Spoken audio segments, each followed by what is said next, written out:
Bueno, muy buenas noches a todos. Bueno, espero que estén muy bien. Nos volvemos a encontrar en esta semana. Y bueno, ¿están viendo ahí mi pantalla, por favor?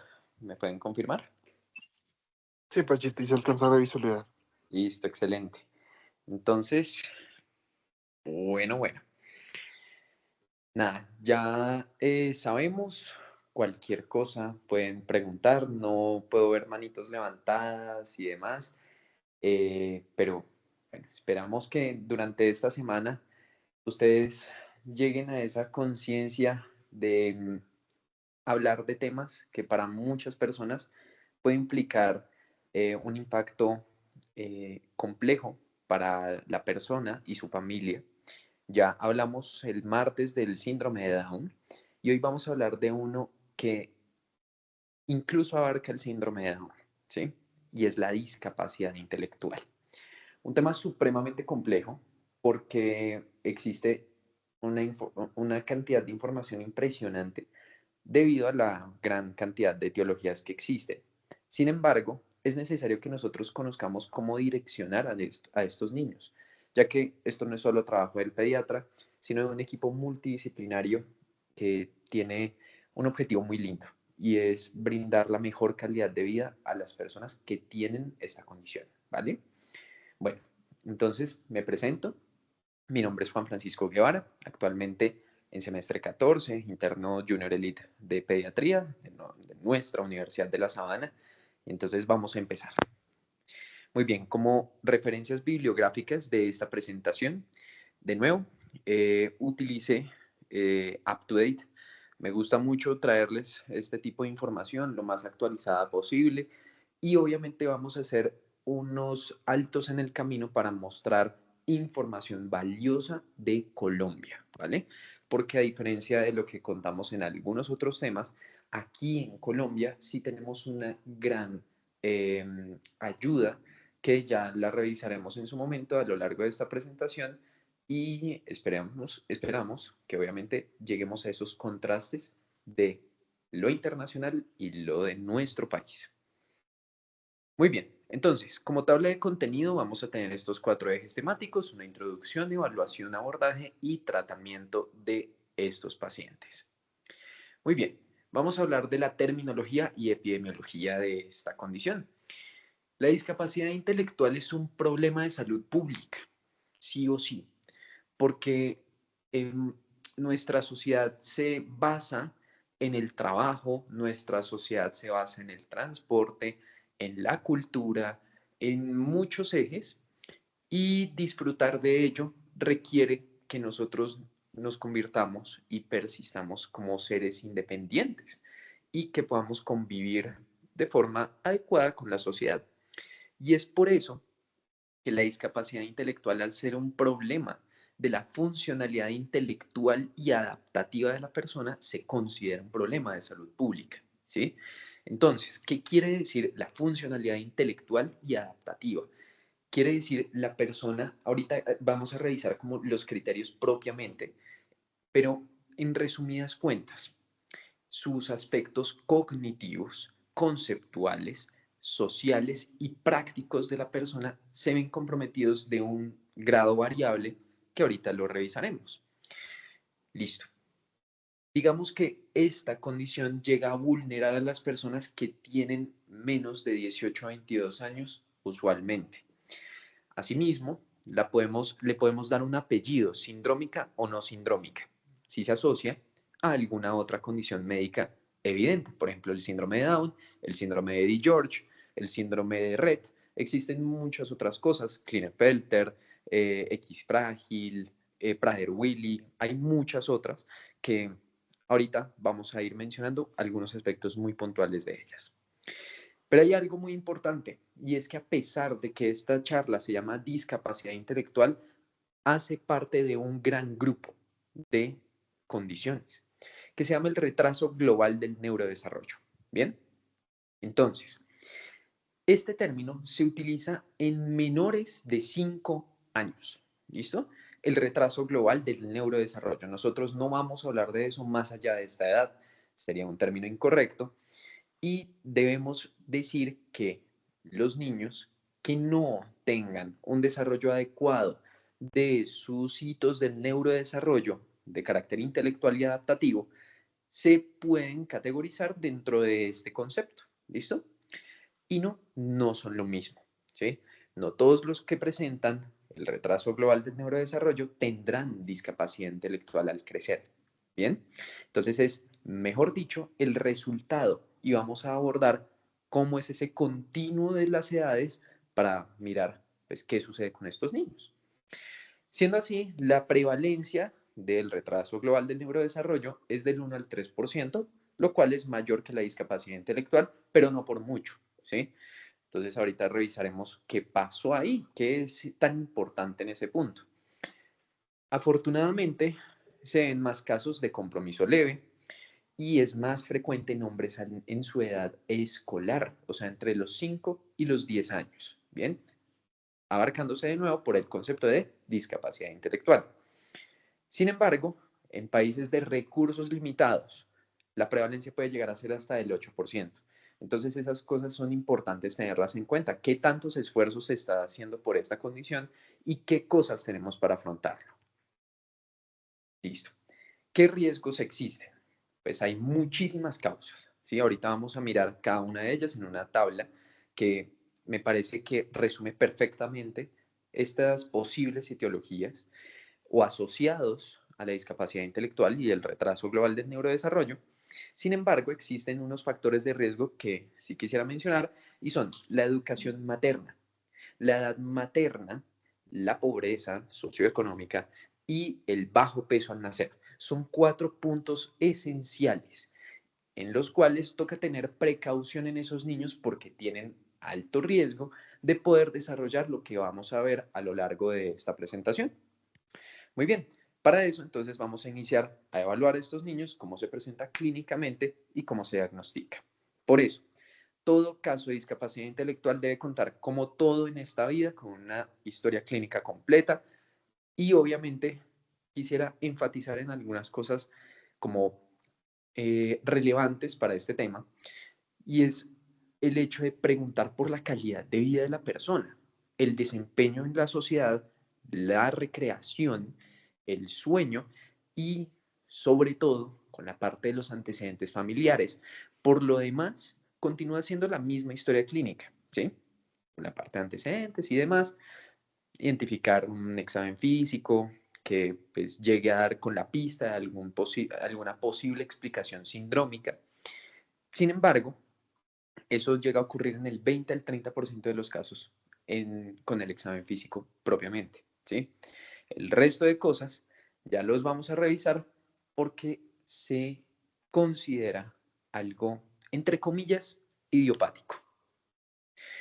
Entonces, hay hallazgos específicos de esta condición que nos pueden hablar de ciertas explicaciones de causas que hemos venido hablando a lo largo de nuestras carreras, de los semestres por los que hemos cursado, todo eso, incluso que ustedes puedan haberse topado con algún caso en la vida real, ¿sí?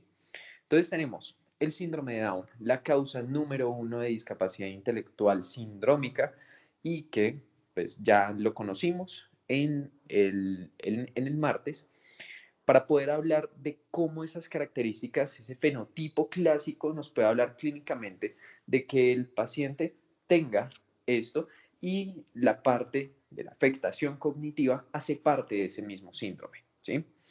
Al lado derecho de la tabla encuentran cómo se puede diagnosticar cada una de estas condiciones, lo cual puede ser muy útil para que ustedes lo tengan después.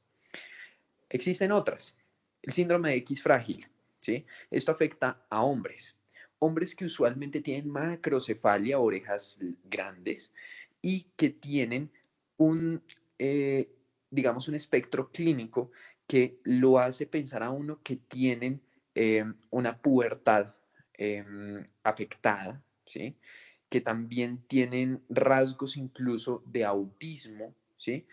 Y eso, digamos que puede llegar a confundir el diagnóstico muchas veces.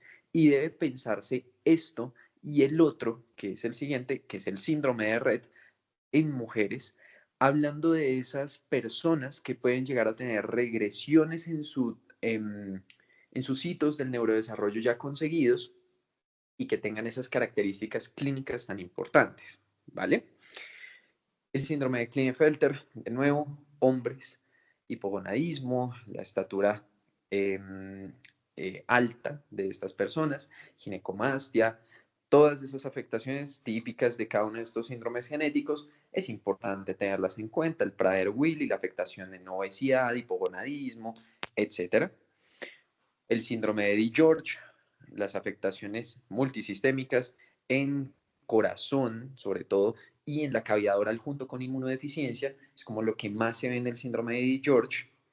También tenemos trastornos metabólicos, distrofia muscular, hipotiroidismo congénito, que para esto ahorita lo revisaremos, y la intoxicación por plomo, muy importante, y que se ha visto que aunque suene raro, no es tan infrecuente como parece, más aún en una sociedad industrializada como la que vivimos. Hay un sinfín de condiciones médicas y con todos estos listados no quiero para nada que nosotros, digamos que nos asombremos, porque en realidad es un reto para todo el mundo llegar a dar con un diagnóstico preciso en un niño con discapacidad intelectual o trastorno global del neurodesarrollo, ¿vale? Sin embargo, toca pensar en cada una de estas, tenerlas en mente y saber que puede existir cualquiera de ellas y un indicio de ellas nos va a hacer la necesidad de tener que estudiarlas sí o sí. ¿Vale? Entonces, todo lo que encontramos aquí en pantalla, desde algo que uno no pensaría como un reflujo gastroesofágico hasta cosas más evidentes como una parálisis cerebral, pueden ser condiciones asociadas a lo que nos trae en esta sesión. Muy bien. Entonces, la causa de la discapacidad intelectual y su severidad se correlacionan con una cosa más importante y es cuando se instaura.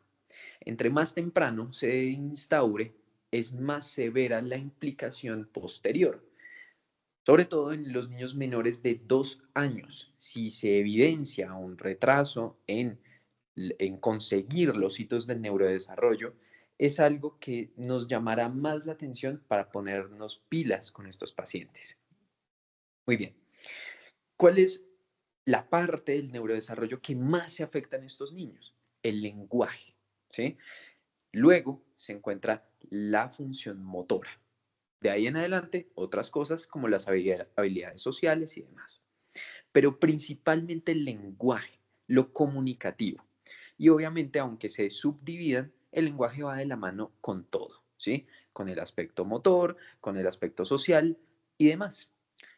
Pero para que lo tengamos en cuenta, la habilidad del lenguaje, o sea, es algo esencial para que nosotros podamos estar en sociedad y es por eso la implicación tan importante que tiene para nosotros identificar y manejar a estos niños. ¿Qué pasa en Colombia? De pronto ustedes lo hayan escuchado para aquellas personas que aún no hayan visto pediatría. De pronto esto sí suena un poco extraño para quienes sepan, digamos, algunos conceptos de medicina comunitaria y demás. Esta es la mejor herramienta que tenemos en Colombia, de la cual nos debemos sentir orgullosos. Es un trabajo impresionante. Se llama la escala abreviada del neurodesarrollo 3. ¿Listo? Hecha por un equipo inmenso de personas, ¿sí? Que se reunieron a nivel país, un equipo de terapia ocupacional, fisioterapia, psicología, pedagogía, maestros de escuelas, médicos, enfermeros, de todo tipo de personas, ¿sí? Y se pusieron a preguntarse, venga, ¿cuáles son los componentes en los cuales nuestros niños en nuestro país deben conseguir esos hitos de neurodesarrollo, a qué edad, y vamos a estandarizarlo, ¿sí? En su tercera edición es la que mejor lo ha logrado hacer, ¿sí? Para poder tener esta habilidad de hacer la escala abreviada del neurodesarrollo, o desarrollo, mejor dicho, eh, siento que podríamos incluso hacer un taller de esto, ¿sí? Ya que se requiere un muy buen espacio para poder hablar y tener la habilidad de hacerlo, ¿sí? aunque sea abreviada, con eso a veces hacemos el chiste, es algo muy extenso, ¿sí? No es algo que se pueda realizar ni mucho menos en una consulta de 20 minutos. Es algo que merece su propia consulta y que tiene unos puntos específicos en la vida de la persona para tener que evaluarse sí o sí por regulación nacional. Y encuentran aquí en pantalla a los meses 1, 3, 6, 9, 12, 18, 24, 30, ¿sí? Y luego, de forma anual, a los 3 a 5 años. ¿Bien? ¿Cuáles son los componentes que evalúan la escala abreviada del neurodesarrollo? Son 5 cosas. La motricidad gruesa, la motricidad fina, la habilidad personal social, la audición y el lenguaje de la persona. ¿Sí? Es genial ver esto funcionar, se los aseguro. Si en algún momento ustedes tienen la oportunidad de asistir a un taller, que por cierto lo ofrece muchas veces la Secretaría de Salud de Bogotá, ustedes lo pueden hacer sin ningún problema y, e incluso se dota a los colegios o a quien lo desee de una caja plástica en la cual se encuentran todos los materiales que nuestra guía necesita para poder realizarse. Entonces, si ustedes se animan, obviamente, pues tendríamos en su momento un taller para que lo podamos, para que la podamos aplicar y conocer. Y en verdad es algo que les digo, en Colombia se tomó muy bien el papel de hacerlo y es algo que nos debería llenar de orgullo para hablar de este tema. Por eso mismo, también se desarrolló otra. Se llama la escala cualitativa del desarrollo. Digamos que esta sí es un poquito, no opacada, pero sí que no se conoce mucho de ella, ¿sí? No se habla tanto de ella, mejor dicho, y es para evaluar el dominio personal social en específico. Y esto se debería hacer desde el año de vida. ¿Mm? Para esto, digamos que sí se tiene cierta experticia en otros campos de acción, en específico de la psicología, sobre todo, pero de la parte médica propiamente nos encargamos más de la anterior. ¿Listo? No nos olvidemos que hay una escala también muy útil para evaluar autismo que se llama MCHAT. ¿Listo? El MCHAT es muy importante, está validado en nuestro país y debería utilizarse entre los 18 a 30 meses para poder realizar tamizaje de esta condición. En el caso de los adolescentes, ¿qué debemos hacer? Pues no existe algo propiamente estandarizado, existen muchas propuestas. Eh, lo que uno puede hacer de mejor manera es evaluar estos componentes que hay en pantalla y es preguntarle, mejor dicho, al paciente o a su familia cómo es su diario vivir, ¿sí? Cómo están sus funciones cognitivas, cómo está la elaboración de su identidad. Y con eso también debemos hablar de la parte sexual en estos niños, la autonomía actitudinal, la emocional y la funcional, ¿sí? O sea, ahí metemos al colegio, a la universidad, a muchas cosas que rodean a la persona y que obviamente debemos tener el interés de hacerlo y hacerlo de forma correcta. Y tan simple que sería cómo es el día o cómo se desempeña en el día el paciente. Muy bien. Pero entonces la gran pregunta, ¿qué hacemos? ¿Mm? Entonces, si nosotros encontramos alguna alteración del desarrollo, ¿sí? Si nosotros pensábamos que este niño iba a conseguir tal punto, tal hito del neurodesarrollo, o sea, que gateara, que el niño caminara, que el niño dijera frases, que el niño dijera tales cosas, que balbuceara, que el niño hiciera contacto visual, que sostuviera su cuello, ¿sí? Hay muchas cosas que se esperan en determinados puntos de la vida de la persona y si nosotros encontramos alguna alteración, tranquilos, hay un rango que nos propone la escala abreviada del desarrollo en su tercera edición para poder decir qué es lo normal y qué no. Eso digamos que no lo vamos a tener en este momento en la presentación porque de nuevo es un instrumento bastante extenso y que pues amerita su propio taller. Pero si nosotros encontramos riesgo o sospecha de algún problema de ello, que eso tiene sus propias definiciones para Colombia, debemos iniciar con una evaluación integral y multidisciplinaria de todo eso. Pero eso suena como muy superficial en realidad, ¿no? O sea, como, ¿qué es integral y qué es multidisciplinario?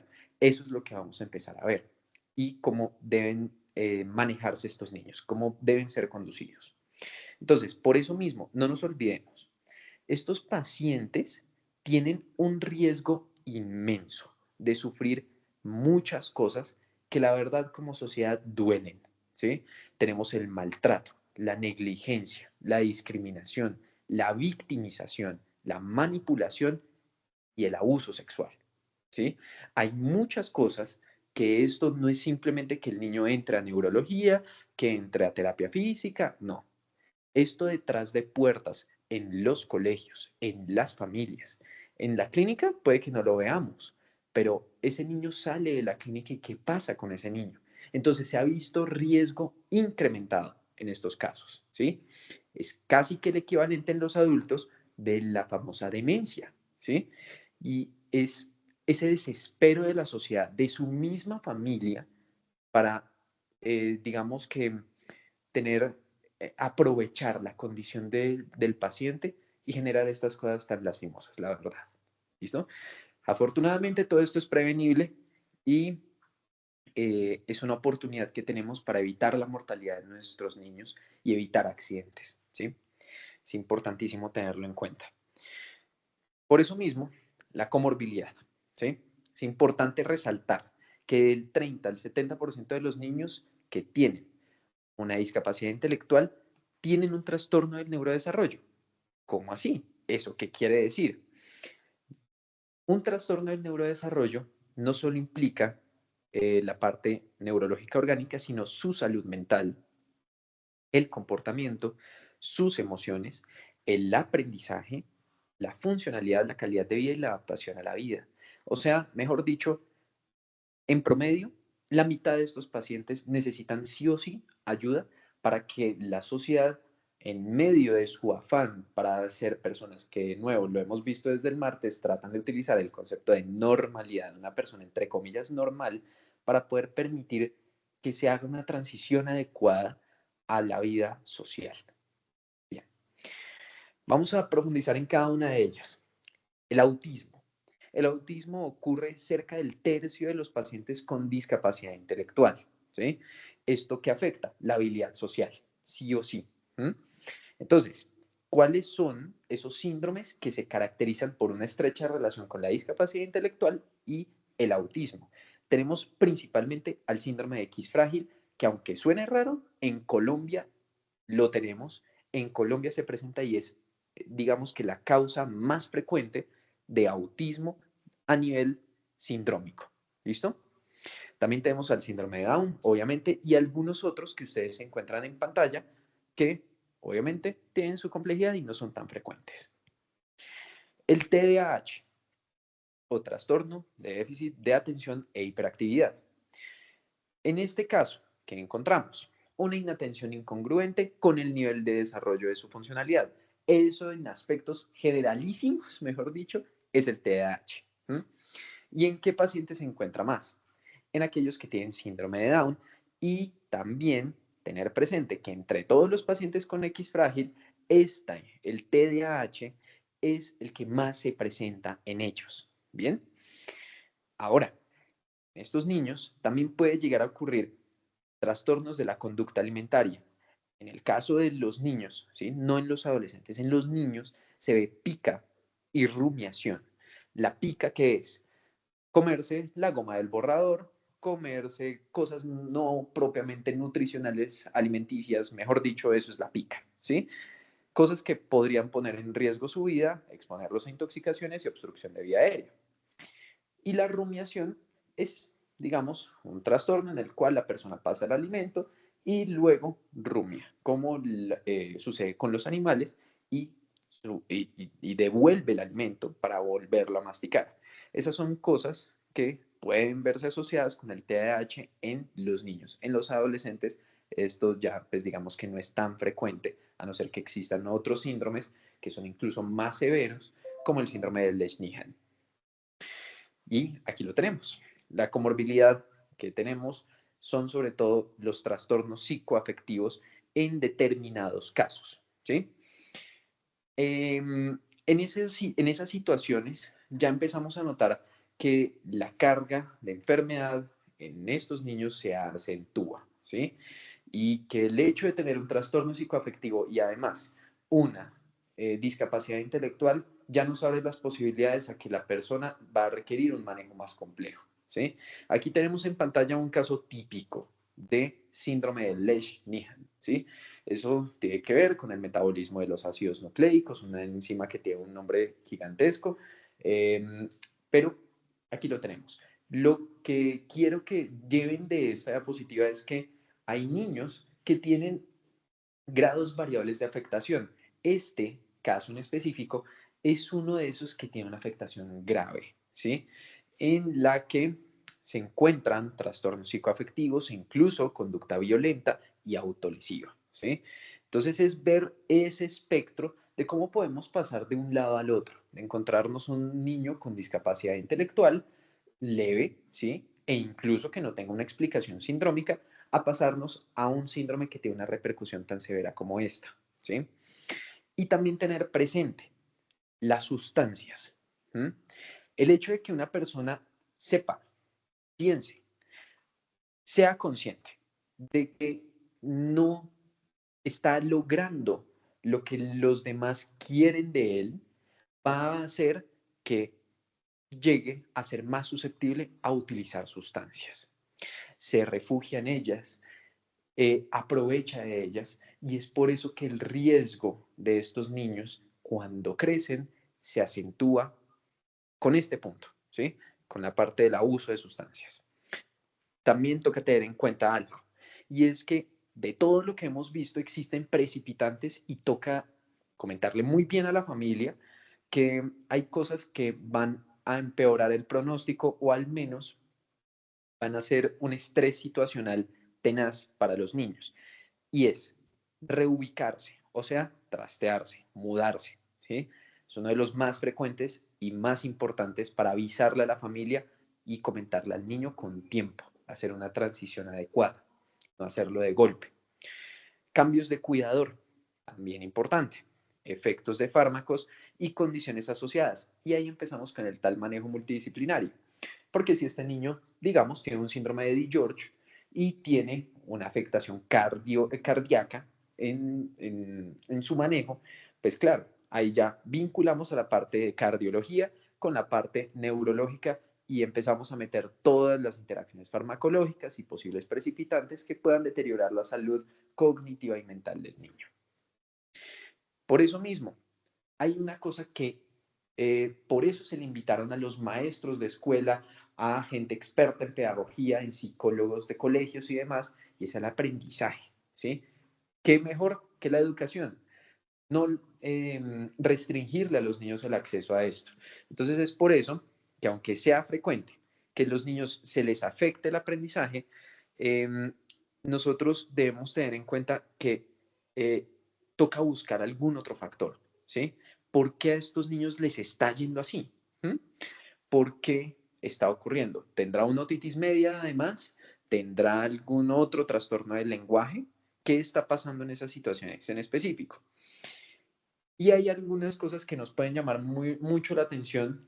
En específico hay una, y es que aquellos niños que tienen, obviamente, sumado a otros factores, em, digamos, em, como trastorno de la capacidad visoespacial y la habilidad en las matemáticas puede ser sugestivo de un síndrome de X frágil sumado a otros tantos factores como hallazgos característicos a nivel físico, como los que describimos previamente, y la discapacidad intelectual propiamente. Y de ahí venimos a hablar de nuevo de toda la parte de comorbilidad y encontrar que también existen casos de afectación motora, como el síndrome de Rett en niñas, y desencadenantes que lo mismo son igual que los que estábamos viendo ahorita en la parte psicoafectiva de la persona afectada. El diagnóstico, digamos que puede ser sencillo, si nosotros lo queremos ver así, sin embargo, tiene dos puntos de vista. El primero es, ustedes quieren hacer el diagnóstico por escala abreviada del desarrollo, digamos que no se puede hacer, ¿sí? Y eso es una de las cosas que mucha gente considera diagnósticas, pero no es así. ¿Mm? La escala abreviada del desarrollo lo que va a hacer es permitir que el niño ingrese a un continuo de atención, a una ruta, ¿sí?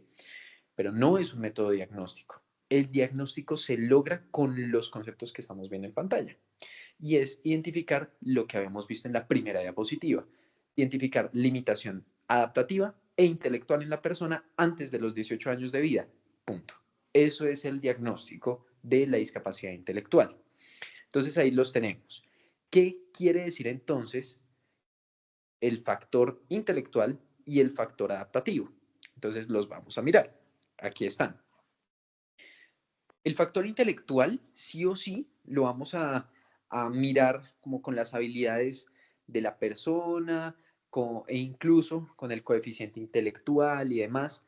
Pero aquí en este caso en específico vamos a hablar de las funciones adaptativas de la persona, que son 3 dominios. Bien, lo conceptual, o sea, el lenguaje, la lectura, la escritura, la habilidad del manejo del dinero, el tiempo, las matemáticas, el juicio, la memoria, todo eso lo tenemos aquí, en lo conceptual, ¿sí?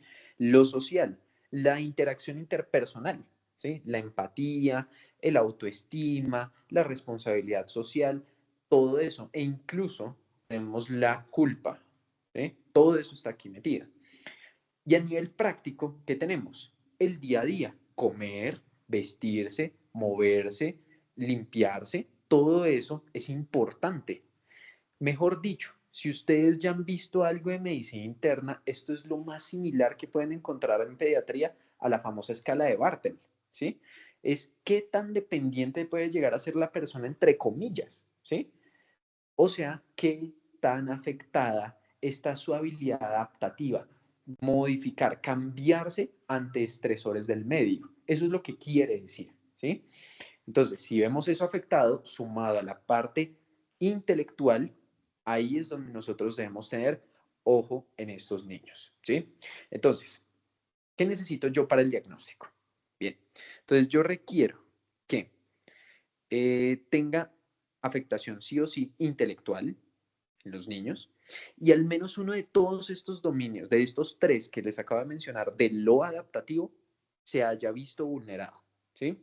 Entonces, siendo así, ya decimos, este niño tiene discapacidad intelectual, pero necesitamos un instrumento estandarizado para poder evaluarlo. Bien, entonces ya lo vamos a revisar. Y aquí quiero hacerme una parada en el momento y es, ¿cómo es el tema intelectual? ¿Sí? Hay mucho dilema, hay mucha controversia con el coeficiente intelectual, que aunque sí se dice que un coeficiente menor de 70 es indicador de discapacidad intelectual y punto, ¿sí? Pero ahí está el tema, ¿sí? Y es que colocarlo en un solo número ha sido el problema de toda la vida del coeficiente intelectual y es por eso que se ha tratado de desarrollar mejores herramientas que evalúen este componente, ¿sí?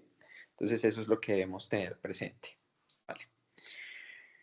Bien, entonces, para eso han surgido estos instrumentos y que aunque nosotros en la parte de la historia clínica evaluemos muy bien esos 3 dominios, el coeficiente intelectual, si lo quieren hacer, todo debería pasar por esto, por una herramienta estandarizada. Y las que les traigo en esta diapositiva son las mejores que existen hoy en día. Bien, por lo tanto, el mensaje también de esta presentación es no utilicemos realmente de rutina, ¿sí? Porque ya se encuentra en desuso el coeficiente intelectual para la medición del factor intelectual, ¿sí? En los niños, ¿sí? Para eso surgió esta nueva herramienta, que es el WPP SI en su cuarta edición. Bien, entonces, ese se utiliza en todos los niños, pero si ustedes quieren, en menores de 2 años se puede utilizar la Bailey o la Griffiths.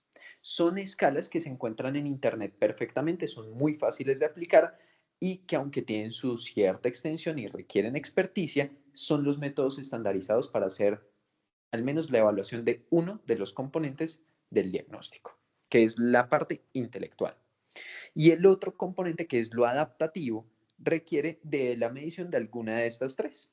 El Vineland es el más utilizado, el mejor que existe, ¿sí?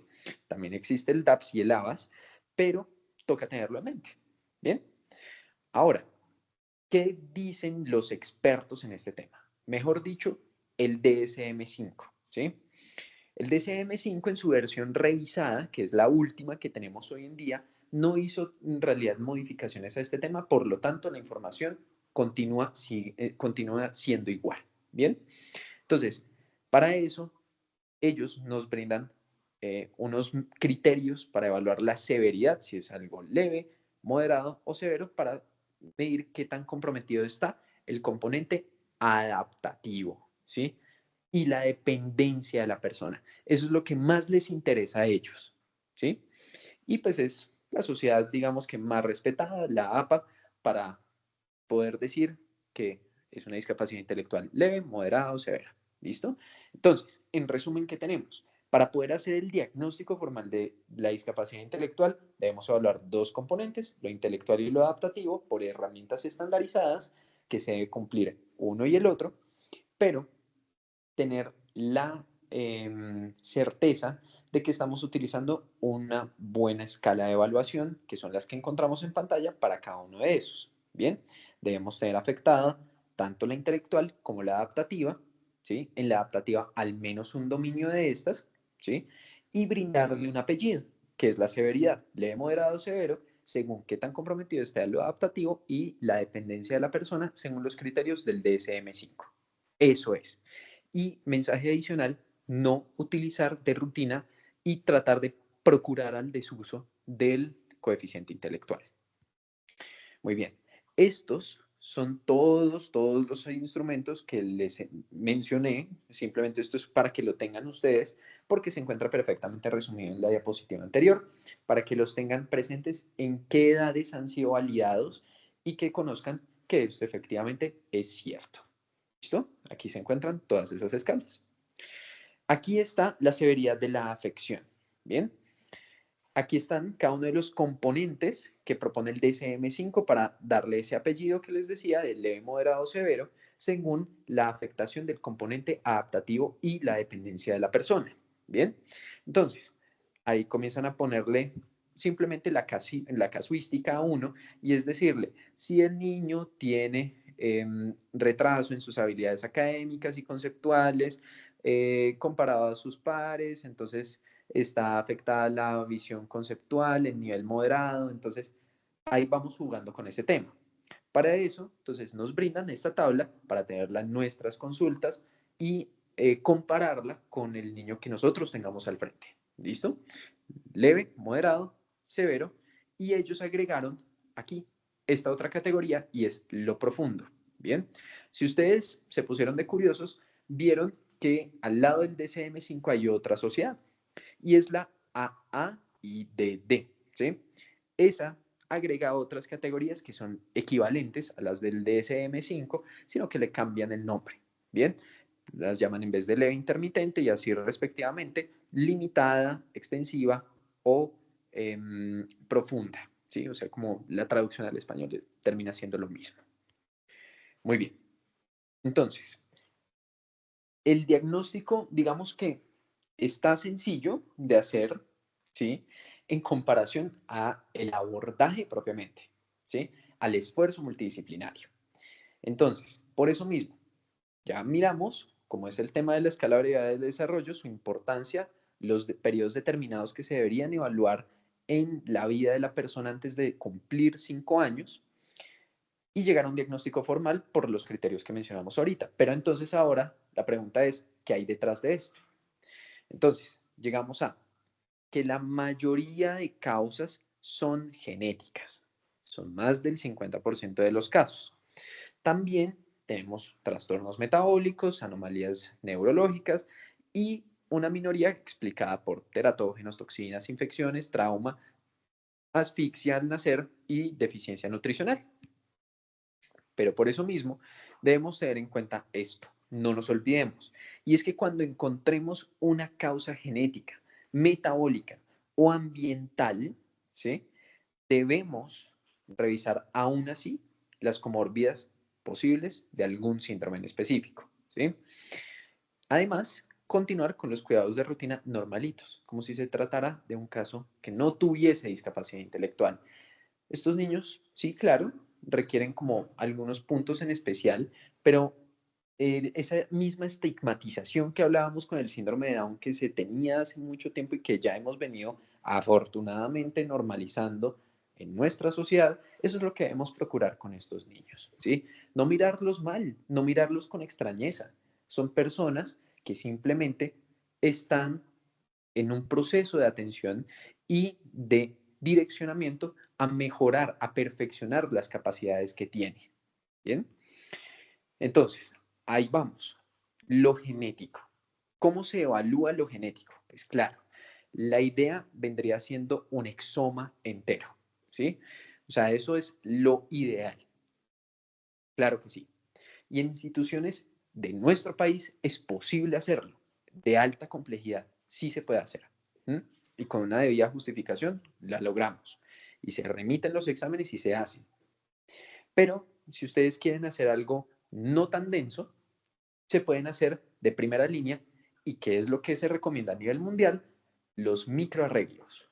Y es una prueba que es importante para que tengamos un indicio de qué está pasando en el paciente y qué está viéndose vulnerado a través de esta prueba, que no es un exoma, pero no es algo tan sencillo como un cariotipo, ¿sí? Es el punto medio y que nos sirve mucho para poder evaluar esas causas, ¿sí?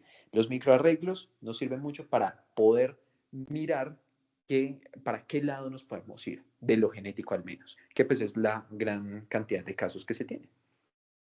También tener presente, hay trastornos de lo genético que son metabólicos, ¿sí? Eso metabólico, nosotros no es que lo vayamos a evaluar a los 10 años.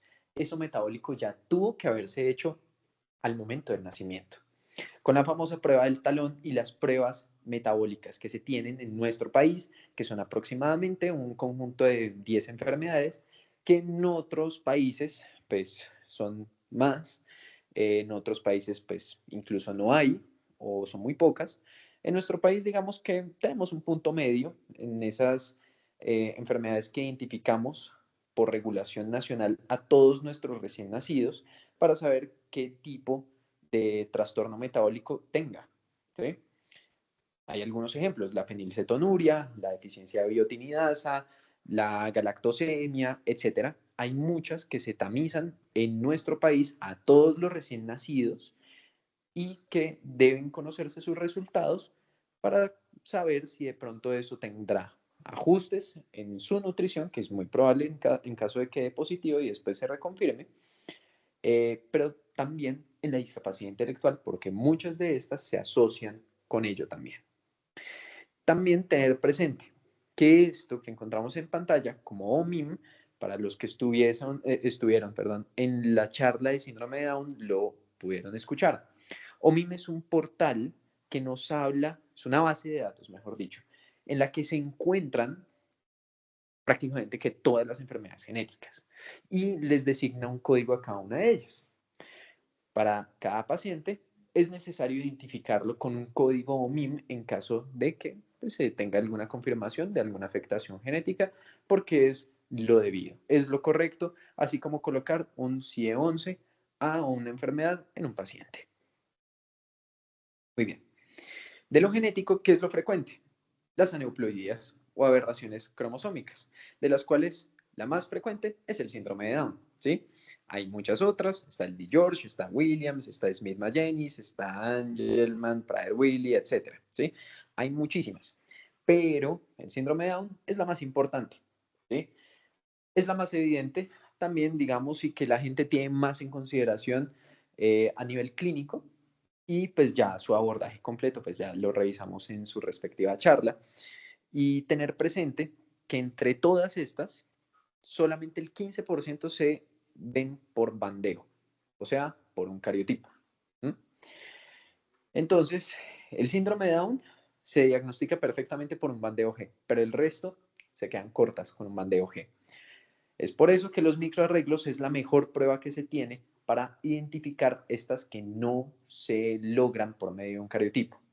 También ahí está la razón de ser de esa como primera línea ante un niño con diagnóstico de discapacidad intelectual.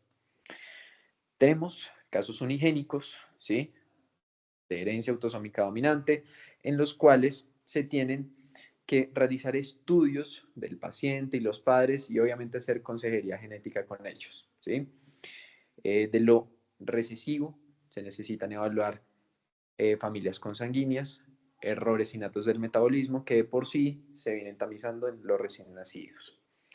También tenemos a la parte de las mutaciones del cromosoma X, de las cuales la más importante en nuestro país al menos es el X frágil, y tener también identificadas a aquellas que son las mitocondriales, ¿sí?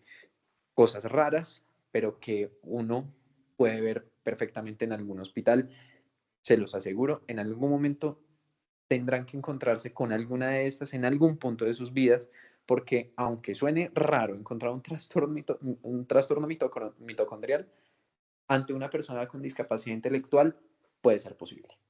¿Listo? Aquí encontramos una imagen de un niño con síndrome de X frágil. Bueno, unos niños con síndrome de X frágil, con su típico fenotipo de las orejas grandes, la, ¿qué? La macrocefalia, que también tienen, y digamos que sus rasgos característicos de personalidad y la discapacidad intelectual propiamente. Etiologías ambientales. Y aquí es un punto increíble, pero que sí, dota de gran importancia lo que en los últimos 5 años, 10 años, ha surgido, que es la pediatría ambiental. Y es la causalidad que tenemos en lo pre, peri y postnatal de nuestros niños, ¿vale? Encontrar infecciones, toxinas y teratógenos en el embarazo. Esos son cosas ambientales que nos hacen susceptibles a nuestros niños de discapacidad intelectual. Obviamente, una infección por sífilis durante el embarazo va a afectar el sistema nervioso de nuestros niños, ¿sí? Si obviamente pues no se trata a tiempo o si se hace un tratamiento inadecuado. Teratógenos, sin duda alguna, ¿sí? Hay algunos que son más potentes que otros, pero los pueden hacer, ¿sí? Desde algo tan severo como una isotretinoína durante el embarazo, eso es algo así importante. Perinatal, durante el embarazo o durante el parto. La prematuridad es la más importante de todas junto al bajo peso al nacer. También tenemos cosas que salen a raíz de la prematuridad. Por ejemplo, las infecciones que la causan. Y lo que sigue ahí en adelante, la hemorragia interventricular o intracraneal. Hay muchas cosas que pueden suceder en los neonatos y que creo que de pronto lo han identificado, pero es ese punto de la edad pediátrica en el que los niños se ven más afectados de todos y que generan mayor discapacidad intelectual para las edades pediátricas y que tienen pronósticos más severos al ser desarrollados antes de los 2 años. Y en lo postnatal, todo lo que ustedes se imaginen: trauma, hemorragia, infecciones, neoplasias, hipoxia, toxinas, privación social, malnutrición, hipotiroidismo adquirido, o sea, de todo, ¿sí? Hay muchas cosas que lo pueden producir y toca tenerlas en mente siempre. ¿Cuándo se debería hacer una prueba genética? Cuando tengamos alguno de estos factores, ¿sí? La que uno más se encuentra en realidad es la sospecha de un trastorno específico, ¿sí? Lo que mal se le conoce como la dismorfia, ¿sí? Cosas que en el niño se le dice que tiene unos rasgos típicos o clásicos de alguno en específico, o simplemente que no conozcamos la causa de una discapacidad intelectual donde no tengamos hallazgos clínicos de donde nos agarremos. No nos olvidemos, de nuevo, creo que ha sido varios apartados en los que hemos dicho no nos olvidemos, y es porque son claves tenerlos en cuenta, y es guiarnos con la historia y el examen físico del paciente. Y aquí viene, porque es el mejor recurso que tenemos, ¿sí? Y obviamente esto lo debemos encaminar hacia qué? Hacia buscar una causa particular, porque entre más temprana la encontremos, más fácil va a ser el manejo. Muy bien. Y ahí viene la parte metabólica, ¿sí? tener en cuenta que cada una de ellas tienen sus propias causas en específico, manejos específicos. Las causas genéticas tienen implicaciones para la consejería genética de la familia muchas veces y que sí o sí debemos educar a los padres y a los otros miembros de la familia porque les puede ser útil para ellos. ¿Listo? ¿Por qué? La susceptibilidad a las toxinas también para ellos es importante para temas nutricionales y futuros hijos. Entonces, todo esto se condensa en este algoritmo, en el cual, simplemente a modo de repaso, nosotros hablamos de una evaluación inicial donde tenemos una historia clínica del niño, donde hagamos, mejor dicho, el diagnóstico de una discapacidad intelectual. En esos casos, ¿qué hacemos? Bajamos y nos preguntamos, ¿este niño tiene síndrome de Down? Vean lo importante que es el síndrome de Down, porque es la primera pregunta que uno debe hacerse. ¿Por qué? Porque el síndrome de Down, y ahí está el punto, no se identifica muy bien por los microarreglos, pero sí por el bandeo G de un cariotipo, y que es mucho más barato, obviamente. Entonces, si el niño tiene una sospecha de síndrome de Down, decimos, perfecto, en vez de mandarle microarreglos, le mando un bandeo G de cariotipo y sale ya.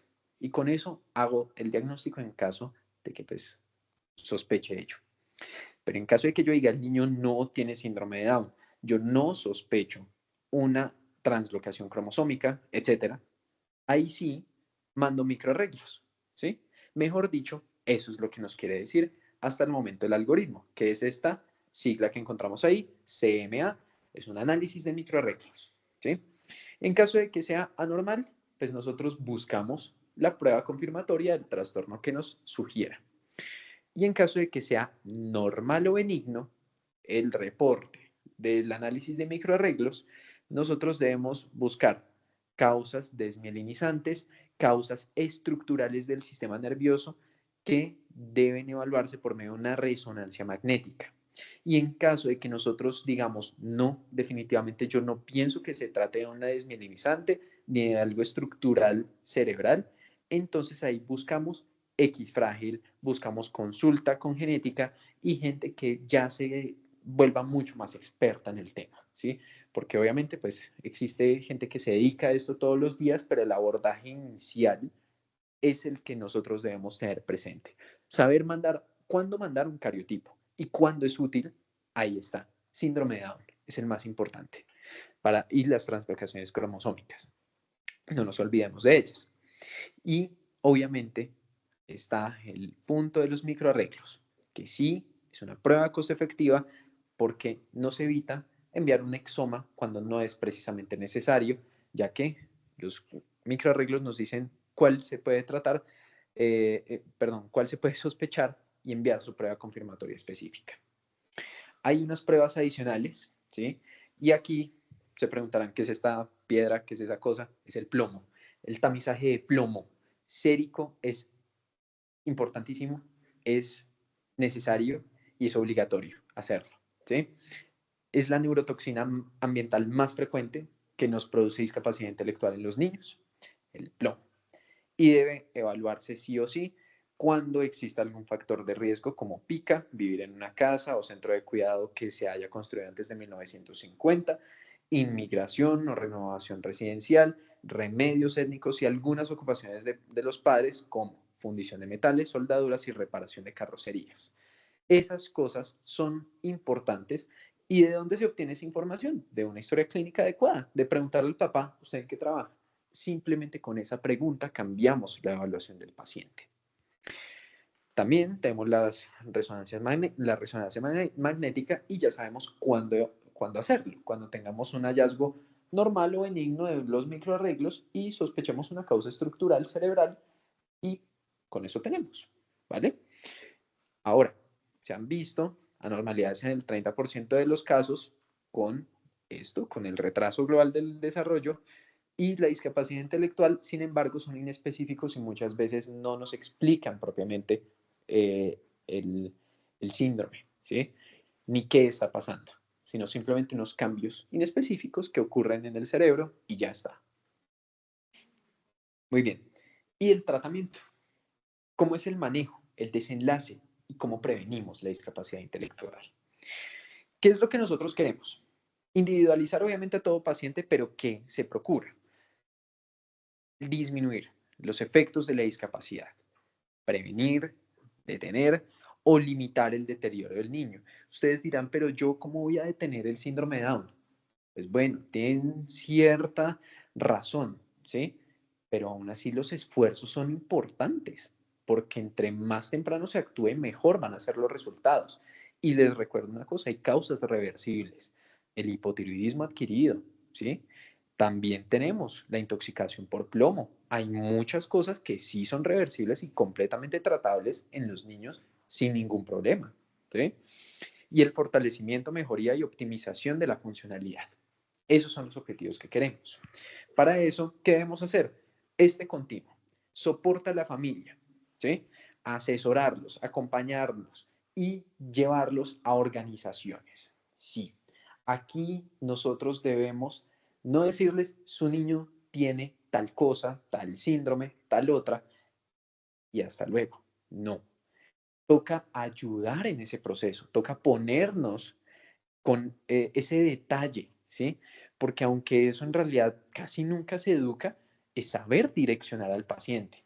No es solamente tener, o sea, saber cuándo hay microarreglos y que cuándo se manda resonancia magnética, no, sino si este niño tiene síndrome de Down, si este niño tiene síndrome de X frágil o esta niña tiene síndrome de Rett, ¿sí?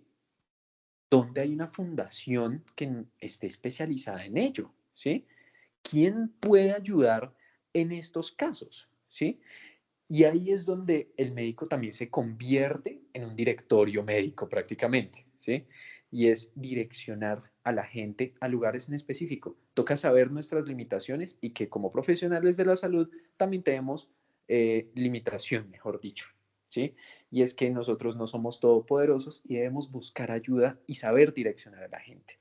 Ese es el primer paso y más importante, porque sí tiene evidencia que entre mayor tardanza se tenga en la dirección a este tipo de especialistas, de gente experta en ello, es mucho más difícil tener un pronóstico, ¿sí? Serán más reservados, ¿sí? Entonces, entre más temprano se actúe, mucho mejor. Segundo, abogar por el niño, la continuidad, prontitud y una educación especial, ¿sí? Y aquí viene la cosa, ¿sí? Un niño que tenga discapacidad intelectual, ustedes dirán, no, pues sí, es que está convulsionando y que el niño tiene una cardiopatía congénita, que el niño, ok, pero ¿el niño en qué grado del colegio está? ¿Sí? ¿Se han hecho esa pregunta alguna vez? O sea, preguntarse, el niño que lleva 90 días hospitalizado, ¿en qué curso está? ¿Sí? Entonces, esas cosas es lo que hace la diferencia en la discapacidad intelectual asociada a esos síndromes o asociada a lo que tengamos de alguna intoxicación y demás, ¿sí? El niño y el derecho a su educación. Debemos procurar por eso. Y una educación especializada, lo cual en nuestro país toca aceptarlo, es difícil, ¿sí? Entonces toca tener eso en mente. Abordaje multidisciplinario, sí, ahí sí viene lo médico. Ah, bueno, el niño tiene una cardiopatía congénita, listo, mandémoslo con cardio, mandémoslo con cardiovascular, mandemos a este niño que tiene un tema endocrino, de endocrino bien difícil, ¿sí? Que tiene hipogonadismo. Ah, listo, perfecto. Entonces ya toca direccionarlo por los especialistas médicos que sepan hacer esas cosas. Procurar la independencia con un incentivo gradual y ahí es como un papel político en el que casi que la grandísima mayoría de los médicos no nos gusta, ¿sí? Y es abogar por las cosas políticas, ¿sí?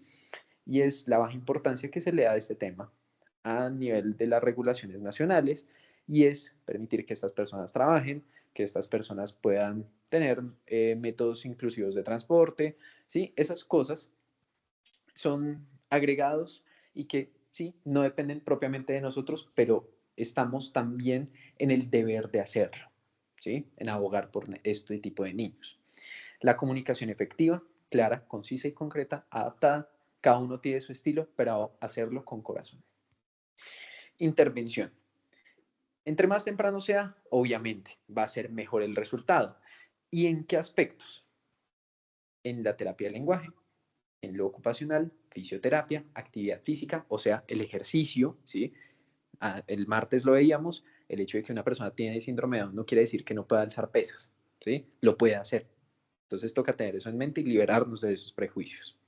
La valoración nutricional, auditiva, visual, los servicios educativos, el colegio, las intervenciones en familia, soporte social, comportamiento y sueño. Wow, o sea, ahí uno encuentra, yo no me hacía consciente, uno se dice, de lo importante que es todo esto para que uno tenga vida en medio de la sociedad y vida intelectual y adaptativa, ¿sí? Y todos estos aspectos toca cubrirlos. Que sí, que se demora por la EPS y demás, háganlo, ¿sí? Que las cosas administrativas, pues lastimosamente no es que dependan mucho de nosotros, ¿sí? Pero que la gente no se quede sin ser formulada y que no se quede sin ser direccionada a estos aspectos y servicios que sí contamos en nuestro país, porque todo lo que les acabo de mencionar, todos los contamos en nuestro país y son más fáciles de adquirir y agendar una cita de lo que parece. No olvidar el manejo de la causa específica, ¿sí? Obviamente, ¿sí? De cada una de las repercusiones orgánicas que tenga cada síndrome, pues ya será caso aparte. Y las comorbilidades neuropsiquiátricas, ¿sí? Ahí obviamente manejo multidisciplinario por programas de rehabilitación en salud mental es importantísimo y evaluar principalmente la ideación suicida y las conductas violentas en el niño, el abuso sexual y muchas cosas adicionales que deben ser manejadas en el aspecto mental de la persona. Muy bien. ¿Qué fármacos tenemos? Es más probable que se utilicen en niños, ¿sí? Con un trastorno del desarrollo comórbido o cuando es un trastorno grave, ¿sí? Los fármacos en aspectos de salud mental ayudan mucho, sobre todo para mejorar la funcionalidad del niño, pero aún así se deberían realizar después de una intervención conductual hecha por un experto, ¿sí? El tema con los fármacos es un dilema todavía porque no se tiene muy bien si los psicofármacos tienen un verdadero impacto para mejorar la calidad de vida de la persona y deberían utilizarse como segunda línea, ¿sí? Primero, la terapia conductual de la persona. Y aquí está, mejorar la participación y funcionalidad del niño. Que un experto, una persona en psicología, en educación, emita un comunicado al colegio, a la institución educativa donde tenga para los cuidados especiales y la educación sugerida para el niño. Esas cosas deben tenerse presentes y sobre todo educar en tolerancia a la familia para el niño, ¿sí?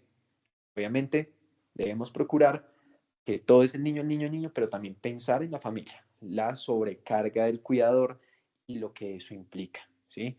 No nos olvidemos también de la familia, de los padres, cuidadores, entre ellos abuelitos, tíos y demás, porque ellos deben ir también a sus respectivos servicios y rehabilitación y demás, ¿vale?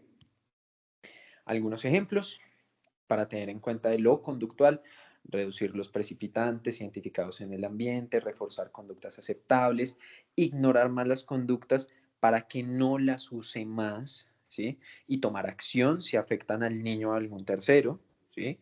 Redirigir la atención del niño para prevenir una expresión problemática de la conducta, introducir conductas apropiadas, ¿sí? Y retirar inmediatamente al niño de una actividad que lo ponga en riesgo.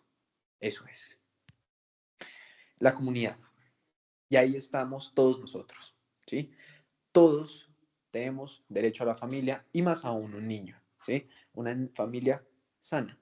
Y en esos casos se cuentan con programas en casa que en Colombia no están muy bien articulados, pero de nuevo, acuérdense que nosotros tenemos esa función que muchos olvidan y es abogar por estas cosas, ¿sí?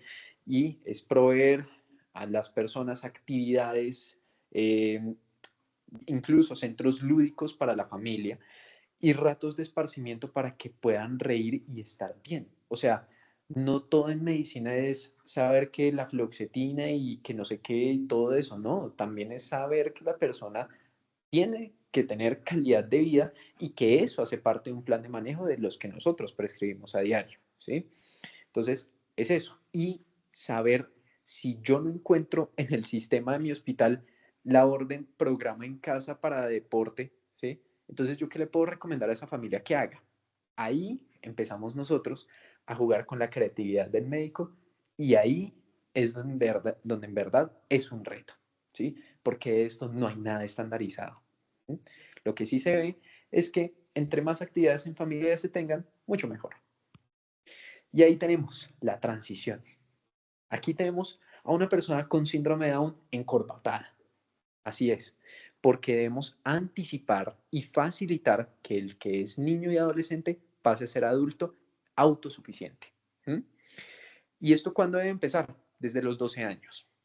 Ese es el punto y eso sí se conoce eh, para poder ir hablando y articulando con los servicios de adultos en la parte médica y preguntándose uno mismo qué va a ser de la vida de este niño cuando salga, sea mayor de edad y en teoría no debería depender de nadie. Esas cosas, para eso no hay respuesta precisa, ¿sí? Y eso debe evaluarse entre un equipo. Eso no es decisión de uno en un consultorio, en una consulta de 20 a 30 minutos. No, esas son cosas que son un continuo y que requieren varios conceptos para articularse bien, ¿sí? Pero ahí está, tenemos años para poder hacerlo, 12 años para irlo pensando, porque desde ese punto es que ya debemos empezar a hacer cosas. Y listo. Para eso, la funcionalidad obviamente puede verse afectada en los niños, en el acceso a los servicios, a vivienda, o sea, un crédito en un banco, por ejemplo, ¿sí? Ponerse a uno a preguntarse, un banco autorizarle un crédito a una persona con algún tipo de síndrome de estos, ¿sí? El acceso al transporte, la misma familia. Y son condiciones de salud que tienen impacto y que dificultan esa transición a la vida adulta, ¿vale? Todo eso es. Y el pronóstico, como todo, depende. Depende del grado de funcionalidad adaptativa intelectual del paciente al inicio de su cuadro de instauración y tener en cuenta que la calidad de vida hoy en día sí ha mejorado. Puede que este tema se preste a que nosotros digamos lo bueno y lo malo, ¿sí? Aquí antes lo que quiero es que se motiven, ¿sí? A que se hagan conscientes de que estas cosas existen, de que los recursos en medicina no son solo los fármacos, sino también pensar en las otras dimensiones de la persona y saber dirigir a servicios específicos. ¿M? Y es por eso que ese acto de conciencia en la medicina ha mejorado considerablemente la calidad de vida en estos niños, ¿sí? Que ya no son niños de una institucionalización en un hospital, ¿sí? Sino que ya pueden vivir en la sociedad sin ningún problema en sus casas con sus familias y puedan reír los fines de semana. Eso es. Pero tenemos estas cosas en nuestra contra, ¿sí? Y es el tema del aprendizaje y la educación. Esa es una cosa que hoy en día puede que estemos en Dinamarca o en Cundinamarca. Las cosas no son fáciles para la educación en estos niños, ¿sí? Y el tema de la pobreza, ¿sí? Una cosa es que se tengan mayores recursos socioeconómicos para estos niños y esas son cosas que lastimosamente pues nosotros no podemos influenciar directamente en ellas, ¿sí? Pero ahí está el tema y son limitantes que debemos evaluar con los pacientes y sus familias para saber dirigir a ayudas, ¿sí? Porque existen personas, fundaciones, filántropos y demás que pueden ayudar en esto. El empleo, las oportunidades y sobre todo la vida adulta es una cosa que nos tiene complejo en este tema y los resultados de salud más pobres y dispares a largo plazo, porque muchas de todas estas enfermedades que les mencioné, que hacen parte de la discapacidad sindrómica, que sí tienen sus pronósticos bien particulares y que muchas veces la familia incluso lo han dicho, que tanto esfuerzo se verá en unos años como si no hubiese sucedido nada, lo cual es muy triste, ¿sí? Y hace parte inherente de esas enfermedades. Toca tenerlo presente. ¿Sí? Y que toca brindarle una información adecuada a la familia y saber dar malas noticias al respecto. Para eso, prevenciones de carácter primario. Evitemos que nuestros niños estén expuestos al alcohol en su periodo prenatal. Procuremos por el ácido fólico. Evitemos el riesgo de las infecciones congénitas. el uso adecuado de preservativos, ¿sí? Todo eso es importante y es responsabilidad de los adultos para que no surjan, digamos, casos de estos tan complejos. La exposición al plomo debe ser reducida. ¿Mm? Y las medidas para reducir la pobreza, que obviamente eso suena muy fácil, pero pues ya saben lo que esto implica, ¿no? Y la prevención secundaria, dieta, manejo específico de los errores innatos del metabolismo, la suplencia nutricional que requieran de carácter hormonal y demás, manejo de afectaciones visuales y auditivas, el uso de audífonos, de lentes y demás, debe tenerse presente el tratamiento de convulsiones, disfagia o de otras comorbilidades que hagan parte del síndrome de la persona. Y lo terciario, ¿sí? Maximizar la funcionalidad y la calidad de vida de la persona, ¿sí? Lo conductual y luego lo farmacológico. Siendo así, pues les doy las gracias porque estos dos temas que abordamos durante esta semana son bastante complejos, sin duda alguna, pero es algo que quería darlos de forma voluntaria para poderles, de pronto, ojalá se haya cumplido ese objetivo de tocar ese corazón de alguno de ustedes y hacer consciente de que estas cosas son importantes y que no todo es como démosle cefalexina, démosle acetaminofén, no todo es consulta de control en 3 meses con resultados, porque no. O sea, estos casos son los casos diferentes y los verdaderos retos de la medicina, ¿sí? Saber qué hacer cuando no existen guías de manejo propiamente, ¿sí? Y así es. No sé si tengan alguna pregunta acerca de la presentación o algún comentario, algo que quisieran saber de pronto. Pacho, yo tengo una pregunta. Cuando Sí, claro. habla de las fundaciones, ¿existe, digamos, Sí, alguna base de datos para saber qué fundaciones existen en Colombia? bueno, eso digamos que sí, sí existen bases de datos, pero en específico para cada uno de los síndromes. Por ejemplo, tú buscas síndrome de Down, por ejemplo, esa es la que más se tiene, fundaciones. Y existen bases de datos que dicen federaciones, cuando encuentres federaciones o corporaciones, son las que casi siempre tienen como mayores vínculos con determinados ¿cómo es que se le dice a esto? Como lugares donde pueden atender a las personas. O simplemente dirigirte a la Secretaría de Salud local, ¿sí? Y saber qué grupos locales de apoyo existen y cómo funciona la cosa. Pero digamos que eso también es un ejercicio que uno debe hacer eh, según la epidemiología. Si tú eres un especialista que, pues, digamos, eres neurólogo y manejas muchos casos de, yo qué sé, hablemos de uno de neuro así, de síndrome de West, por ejemplo, o de hipoglicemia, ¿sí? Esos casos de neuro, esos especialistas ya deben decir, ah, ya sé que yo puedo mandarlo, a, por ejemplo, a Roosevelt, ¿sí? Y en Roosevelt existe un equipo sensacional de trabajo para eso, ¿sí? Porque son expertos en el tema. Entonces, esas cosas, ahí tienes esas dos opciones. Revisarlo por patología en específico, porque no existe una base de datos a nivel nacional al menos que te conglomere todas, sino que toca buscar en específico, toca buscar síndrome de Down, tal, y aparecen esas. Federaciones son las más grandes, o sea, las sombrillas, las que contienen a todas las demás chiquitas que son las fundaciones. Perdón, federaciones o corporaciones, cualquiera de esas dos.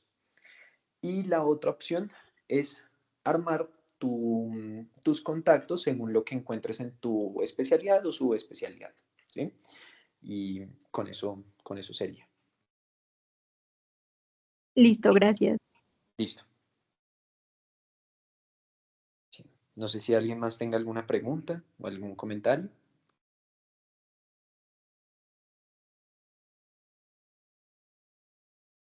Bueno, perfecto. Entonces, nada, nos continuaremos viendo durante nuestras charlitas académicas. Por aquí vamos, pues muy bien, cumpliendo nuestro calendario académico hasta el momento, sin lío. Y pues nada, invitarlos a que puedan disfrutar de todos estos espacios. Ya vamos a mitad de semestre y pues obviamente aquellas personas que les guste pediatría y que pues continúen en este camino tan bonito, vean todo lo que esto implica, ¿sí? Entonces, solamente dedicarnos a lo netamente médico, sino también abrir un poco el corazón a las verdaderas necesidades de la gente, ¿sí? Saber que llegan a la casa, tendrán que utilizar una silla de ruedas para manejar a su niño y qué van a comer y todas esas cosas, ¿sí? Entonces, la verdad, el reto y lo que a la gente que nos gusta este tema es lo que también nos apasiona. Y aún así no les guste pediatría o finalmente se decidan por alguna otra, tengan en mente que en algún momento va a llegar algún paciente con alguna de estas cosas, ¿sí? Y van a ser ustedes los indicados, los que van a depositar su confianza, ¿listo? Entonces, pues nada, muchas gracias a todos y bueno, nos estamos viendo en nuestros próximos encuentros de nuestro grupo de interés, ¿vale? Y bueno, de nuevo, muchas gracias. Gracias, Pachito. ¿Vale? Chao, chao. Muchas Que estén gracias. muy bien. Feliz noche. Gracias. Gracias.